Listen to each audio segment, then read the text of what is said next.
afternoon, ladies and gentlemen, boys and girls. Welcome to the 15th edition of Random Ramblings with Randomonium. I'm your host, Randomonium, and today I decided that I just wanted to have a little bit of fun with this cast. This is actually the last cast that I'm going to do before September because I am getting married and I'm going on a honeymoon, and I'm really excited for that. So yeah, I'll be gone for about a month. But yeah, this is just going to be a fun game that I played just with a bunch of random people. And this is actually the Black Market Brawlers game mode, but it's not going to really affect my play. I'm actually not going to build any of the Black Market items. I'm going to just be focusing on my normal build and checking things out. So in this game, I'm going to be playing Diana, my favorite champion, and I'm going to be going Devourer on her. And Devour Diana, I think, is very viable. Runeglaive is also fantastic on her, but it's really kind of a personal preference, right? If you go Runeglaive, she's gonna have a stronger mid game, but she's gonna have some problems in late game. She kind of falls off. With Devourer, I feel like she has a stronger late game, stronger split pushing, but she really kind of delays that mid game power spike. So you gotta be careful. But anyway, with Devourer Diana, I'm going to be running Magic Pen Marks, Flat Armor Seals, Flat AP Glyphs, and Flat AP Quints. And I'm starting on red side because Diana's early ganks aren't very good. She's very mana dependent, and I want to have that blue buff when I hit that level 3, level 4 mark, so I can actually gank a lot better. So you see, I'm going to start off on red side, and I actually don't get any help, but I'm still going to have no problem clearing these first 3 camps before I back, which is my normal clear. Because if you clear 3 camps, you'll have just enough to upgrade your jungle item. But going into our matchup, we're going to have a Riven in top lane. I'll be playing Diana in the jungle. Our mid lane is Teemo, and then our bot lane duo is Caitlyn and Karma. We're going up against a Heimerdinger top, a Rek'Sai in the jungle, a Victor mid, and an Ezreal and a Nami bot lane. So you can already see that their team's got a lot of AP damage. So I'm going to try and use that to my advantage and kind of punish them for all that AP damage that they have.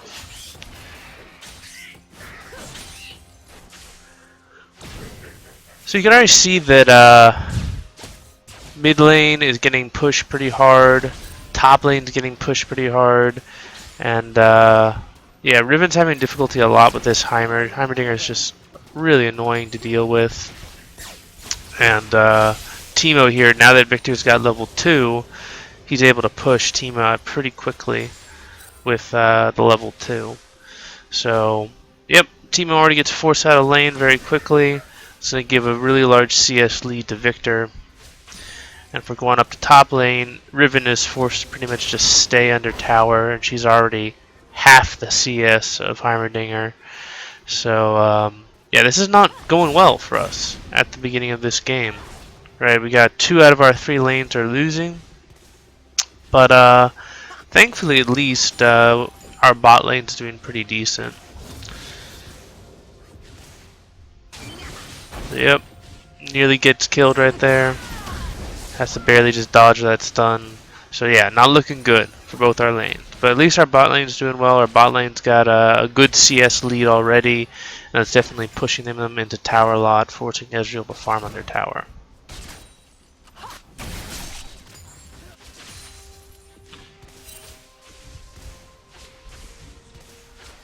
So you can see now that I got blue buff, I'm actually going to just try and cover for Teemo because he's taking forever to get back to lane. But I'm basically just doing what I can to just kind of freeze the lane and soak a little bit of experience. Because as soon as I get level 6, that's when my real power spike is with Diana. So Victor's trading with Teemo again still. This is kind of bad for Teemo because he's got a level down now. So he's kind of just burned through Victor's mana pool a lot.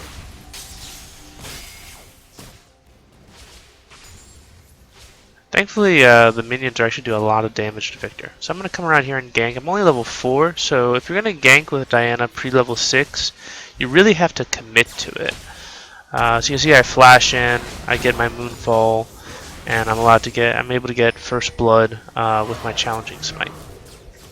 So the reason why I went Challenging Smite with Diana in this game is I'm going to be building her, since I'm going Devourer, she's going to be more of a split push and dueling kind of threat. And Skirmisher Saber is definitely the best jungle item if that's how you're going to play your jungle champion. So that's going to give me some extra true damage, it's going to give me some damage reduction, it's going to allow me to really kind of solo a lot of people pretty easily. So she's going to be very good in 1v1 team fights. So you can see Riven is still getting crushed pretty badly. About 14 CS down already. She's pinging for assistance. So even though I'm not level 6 yet, I'm going to respond, try and help her out a little bit. So I pinged them on my way. I'm coming around, backside. And I come in, and she doesn't really do anything. She just kind of stays back here and just kind of continues to farm. So yeah, so if you're gonna ping for help, if you're gonna ping for a gank, you need to help your jungler, because there's no way that I can beat Heimerdinger. He's got a level advantage on me, he's got an experience advantage on me. I need that help. So if you leave your jungler in a 1v1 situation with a solo laner, they're gonna lose unless they're incredibly fed. So I come down here to try and gank, but I see the Victor's moving to ward, so I back off. And that's really important as a jungler, is that you don't want to reveal yourself unless you absolutely have to. Unless you're actually going to gain something by revealing yourself, you want to stay hidden, because the threat of you being possibly anywhere is one of the jungler's best attributes. The fact that the other team doesn't know where I am is really strong, and it will influence how they play. Especially if you get a few early kills, the opposing team will play more conservatively because they're always fearful of your ganks. So you can see Teemo's continuing to get beat pretty handedly by Victor. He's going to come down here to try and clear out these Rek'Sai tunnels, but Victor counters Teemo pretty hard in this matchup.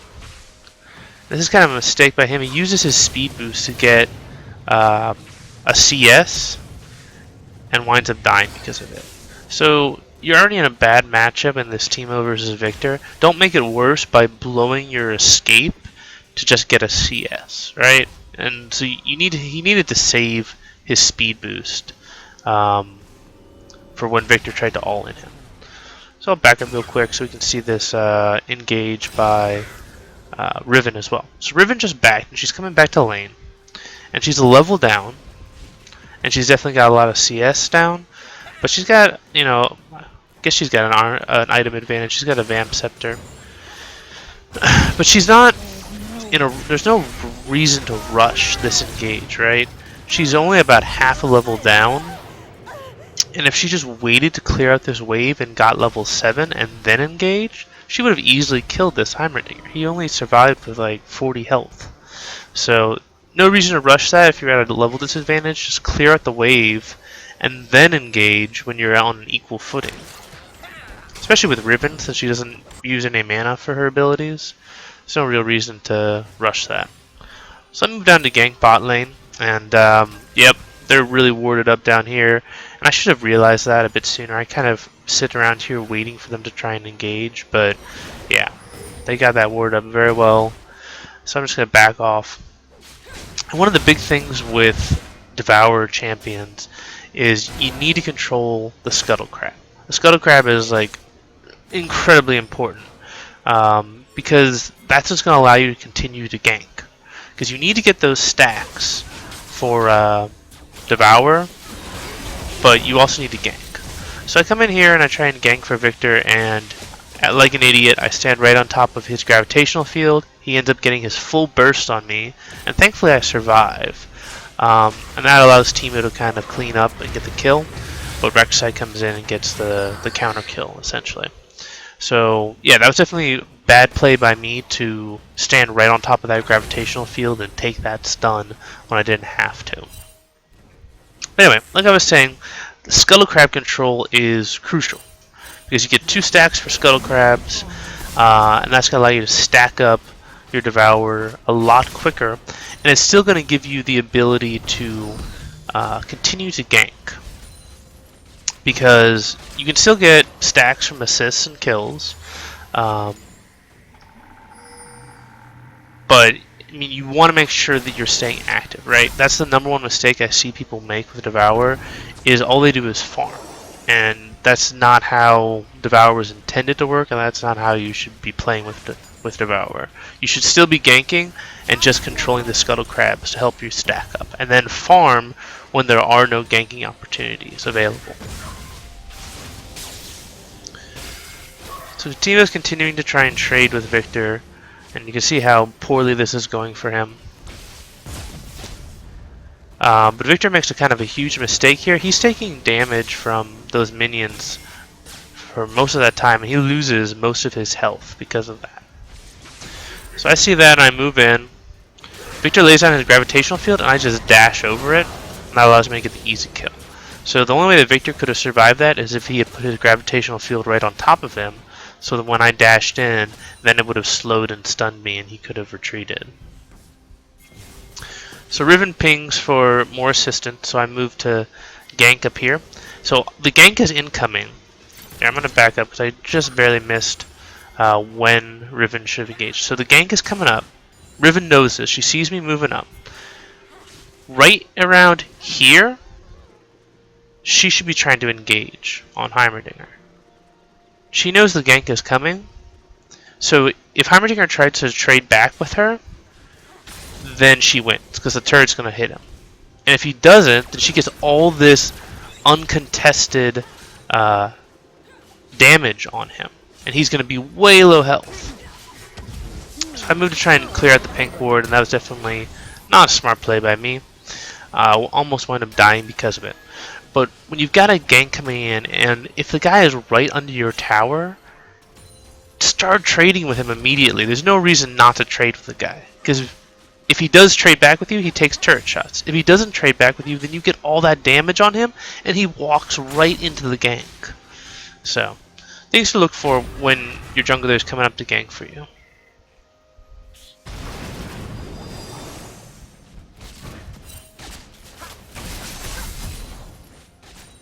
You see, we're about 12 minutes into the game, and things are not going well. Top lanes are down about 20 CS. Mid lane is down over 20 CS. Riven's able to get that kill, but she winds up getting killed in return. So good play by her. I'm going to back this up for the other gank.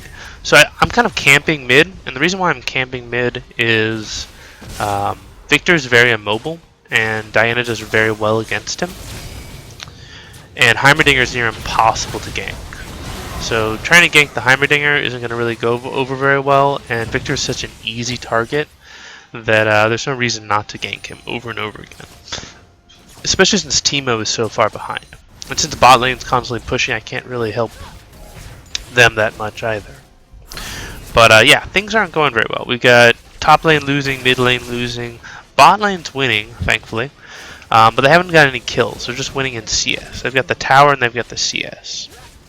But top tower just got taken. So, alright. Let's say you're a full health jungler and you just took top tower. And a half health mid laner is pushing down your mid tower. Where are you going to go? Obviously you're going to go mid. And this is really kind of just poor map awareness by Teemo, that he doesn't expect this gank to come around. I mean, it's very obvious that Rek'Sai is moving from mid lane, or from top lane to mid lane. And so this is just a really easy kill for them, and they actually get the kill into Victor, which is even worse. So, alright, well we just saw Rek'Sai mid lane. So where's he going to go next? Well, obviously he's going to go bot lane, because bot lane's super far pushed up as well. And they don't really have that much ward coverage. They got that one ward right here. But even if this ward does nothing to really... Actually, no, this is actually a blue ward. But if we had a red ward here, this ward doesn't really help us at all, because by the time Rek'Sai gets to here, it's already too late. The trap is already in place, pretty much. So this is still just poor map awareness. You need to realize that obviously the Rek'Sai is going to come down bot lane since you're so far pushed up. You know, Caitlyn actually does a really good job trying to escape, but, you know, just a poor map awareness play that results in us getting 2 kills given up. So I go in on Victor because I know I can solo him, but I kind of just stand on top of his gravitational field again, and that gives him time for Nami to come in and save him. And yep, I wind up getting taken out just because of that misplay on the gravitational field taking too long. That's going to allow them to take Dragon pretty easily. There's not much we can really do to contest this. So we're kind of in a bad spot right now. We're actually we're only about 1,000 gold down, which is kind of surprising. I think the main reason for that is the fact that we've actually got a lot of assists on our team, while they had a lot of solo kills. So it's not as bad as it could be, but we're still losing 2 out of the 3 lanes. They've got a turret advantage and they've got a dragon advantage on us. And we're about 15 minutes into the game right now.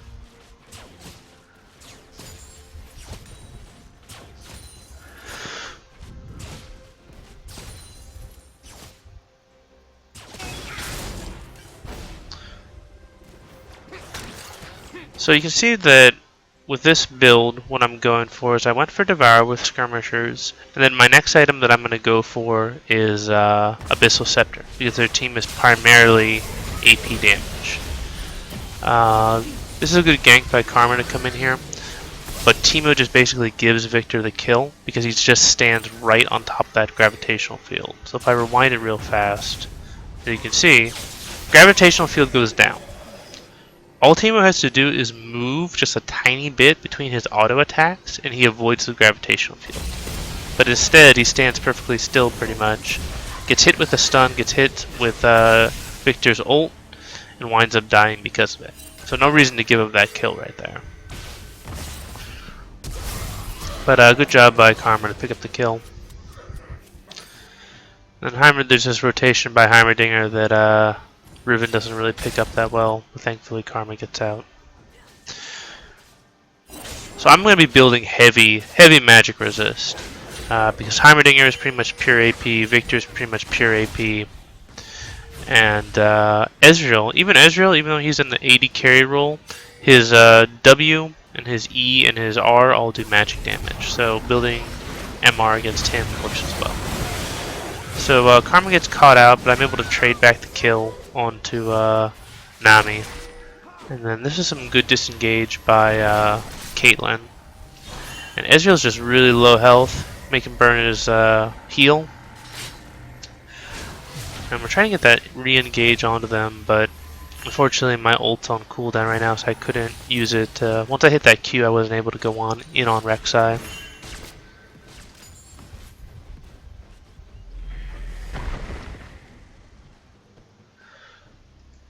You can see we're about 16 minutes in and I've already got 14 stacks. Even though I've been ganking a lot, I've got 3 kills and 2 assists. So the notion that you have to just power farm if you have Devourer is just completely wrong. You can definitely gank and be effective in your ganks. You just need to be selective. Like, you're not going to be able to camp a lane if you're going Devourer, but you definitely can help and assist if the ability to gank presents itself. So I catch a Nami out here, and you can see how quickly I just burst her down, and she actually would have died if I hadn't gotten hit by that bubble. But I see Heimerdinger and Rek'Sai rotating up, so I'm out. But our Teemo and our Karma really don't realize that their entire team is collapsing on us. And we're able to get the kill onto Nami, but Teemo winds up dying. Karma thankfully escapes, but that's just mainly luck. Both Karma and Teemo should have died by that one. But Riven does the right thing by pushing up, trying to get this tower. and forcing the teleport by Heimerdinger. But then Rek'Sai teleports in. And this is a really great play right by Rek'Sai. Now we're in a 1v2 situation. This is great use by the brush for Riven to just kind of avoid. And then she comes in and uses her ult. Does a fantastic job getting that kill onto Heimerdinger. And then watch this. She's just going to wait until her cooldown, her abilities come off cooldown. Just going to be really patient. Not worry too much. Getting some health back. And then winds up getting the double kill. But we're pinging. You know, she's got complete vision that Victor's coming up, and yet she stays to get a couple more CS, and it's going to wind up resulting in her death. So, I mean, great job by her to get that double kill, but she pretty much just gives up any advantage that she got by giving that kill back to Victor, because now Victor is getting monstrous.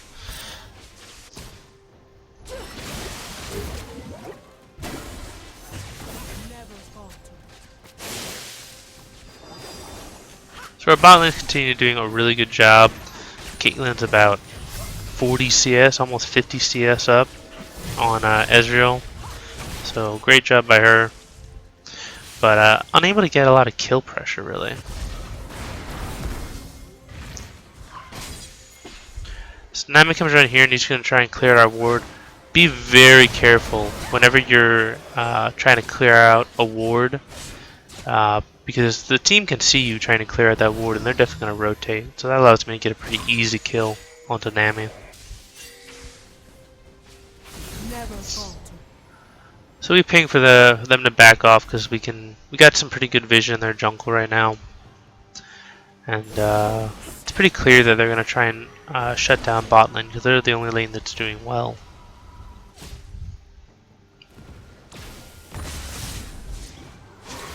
So you can see how, I mean, Victor lands one death ray and he pretty much cuts Teemo's life in half. So Victor's getting pretty beefy right now. He's going to become very difficult to deal with.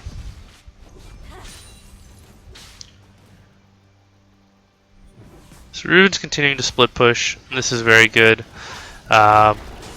Riven is really powerful in 1v1 situations, so you can see that a lot of times they're going to have to rotate up two people to kind of go against her. Even though she's kind of behind. She's just that powerful of a duelist. But because they're definitely showing a lot of pressure towards top lane, we're going to come down here and try and get this dragon.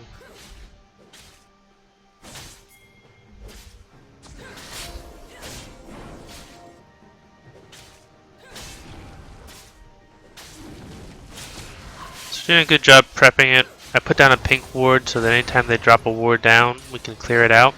So the most important thing when you're trying to take a dragon is you clear out their vision control.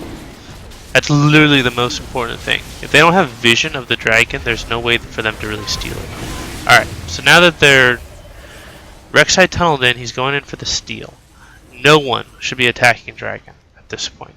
But instead, most of our team is attacking dragon, and I'm trying to kill off the Rek'Sai, which is just poor planning. Alright, if you take the dragon down to smite range when Rek'Sai is still alive, it becomes pretty much just a 50-50 shot for smite, because reaction times are pretty much going to be the same for the smite, the junglers. So it really is just a question of who gets the smite off first as far as what the game recognizes. So you can see, yep, Rek'Sai ends up getting the steal. I smited a little bit too early, which is definitely my fault. But there's no reason why you need to get into a smite war. You just don't attack dragon, you kill Rek'Sai really easily, and then you take the dragon, and then you get a kill on top of it. So that's kind of big for me because I don't get those 5 stacks of Devourer that I needed really badly. And I actually would have become sated off of that pretty easily. So Nami engages on her with her ult, and you can see how quickly they're pushing forward. And I just come in, and now we're in like a great scenario because now it's a 4v3. But Teemo's just way too far back for this engage. He should have realized I'm coming around. I'm moving to engage. get the easy kill onto Nami. Karma is a little bit too far forward, ends up taking some tower shots, and ends up giving the kill back to Victor. But we're able to get we're able to kill Victor for that. So that death definitely didn't need to happen. Yeah, so it's just another kill that Victor got. So this is actually great kiting by Teemo and Caitlyn to get out. Alright, so at this point, you've got Teemo who's at 94 health, Caitlyn who's at 256 against a full strength Heimerdinger who's, he's not doing fantastic, but he's got a good amount of farm. Just back out. There's no way that you're going to win this. Heimerdinger is going to get at least one kill out of this. So just back out, wait for Riven because she's almost there, and then you can engage on him. But instead, Teemo comes forward, winds up getting easily killed. And then Heimerdinger can just back out before Riven can even get there. So the way they could have played that is they could have instead backed up, tried to get Heimerdinger to chase, and then Riven could have came in and just slaughtered him. So Teemo flashes in, able to get the kill on Caitlyn because she overstays. So Heimerdinger winds up getting 2 kills that he should have never gotten in the first place.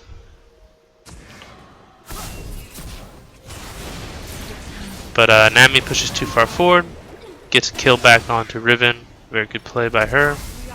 And this is a great play by Heimerdinger, orchestrated by Karma, and then Riven's able to get the double kill. This flash was fantastic. That saved Riven's life right there. And then now I'm pretty much there to just solo against Rek'Sai. And you can see that even though Rek'Sai is pretty tanky, I'm able to 1v1 him pretty easily.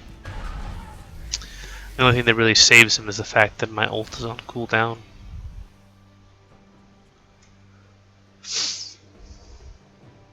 So I got sated around the 22-minute mark. We're now about 23:30. So even though I was ganking a lot, I've got 4 kills, 5 assists, I get sated at the 22-minute mark, which is still pretty good. So now I've got this huge power spike because basically having sated allows me to proc my passive every other attack instead of every third attack. And Diana's passive is her highest damage and best scaling ability in the game. It winds up doing 250 damage plus 80% of her AP in kind of an AoE effect. And if you've got a little bit of attack speed, that means that you can basically proc that passive like once every 1.5 seconds, which is just a ton of damage. And that's kind of the appeal of going Devourer on Diana. She can just get a ton of damage in a short period of time with her passive. So Victor's pushed up way too far. You can see how quickly we're able to just burst him down. Even though I get caught in that gravitational field just barely, he pretty much just disappears.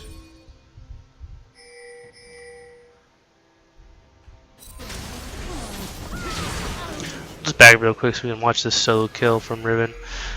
So she knows that Heimerdinger was up top lane, so she's just going to wait for the bush and wait for him to rotate, because mid lane's pushing in. Activates her ult, gets the stun off, and so that's kind of the power of Riven. Even though she had a really horrible early game, now she's 7-3. She's caught back up in CS. So yeah, Riven gets really, really scary. So we see them rotating towards mid lane. And we're pretty much just gonna meet them. And this allows us to get some pretty easy damage on them.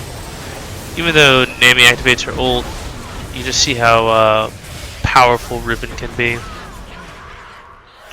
We wind up getting that triple kill. And that's pretty much gonna seal the game for us. There's not much they can do at this point. Now we're about 7k up.